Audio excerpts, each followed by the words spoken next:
Well, in the aftermath of the shutdown and the deal to reopen the government, we're getting an exclusive look tonight at how it all happened. Our partners at Politico uncovered what went on behind the scenes as the nation teetered on the edge of default. Senior political reporter Scott Thuman joins us now live on Capitol Hill tonight with a story you'll see only on 7. Scott. Well, our Politico colleagues essentially pulled back the curtain on exactly what happened in these very tense, often heated negotiations that many times pitted politicians of the same party against each other. They spoke to dozens of key players, both here on the Hill and over at the White House, and this is just a fraction of their insightful look into this shutdown. It was day 2 of the shutdown. Speaker Boehner was at the White House and tried to step out for a smoke when a frustrated president grabbed him. The exchange, "John, what happened?" "I got overrun. That's what happened." And it wasn't just 20 or 30 Tea Party Republicans in his conference that wanted to go ahead with this. He was surprised there were dozens more, maybe as many as 100. GOP infighting meant a solution was out of reach. In the coming days, they floated every possibility, even talking of a grand bargain on taxes and government spending.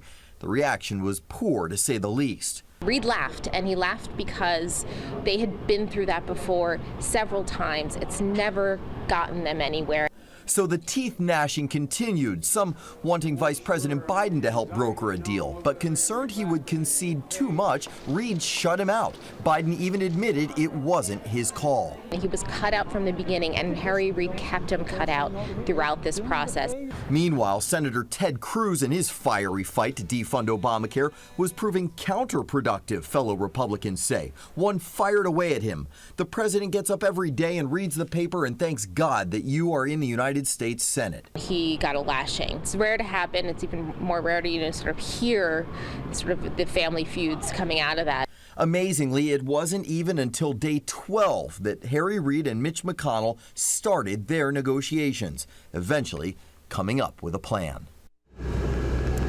You know, we talk about all the reasons for delays in this process, and it turns out, according to our partners at Politico, that all the way back in mid-September, there was a proposal to have high-level meetings, bipartisan meetings at the White House, but Senator Harry Reid talked to the president over the phone and argued that he should not host those meetings because he didn't want to give the perception of a negotiation, and the president listened.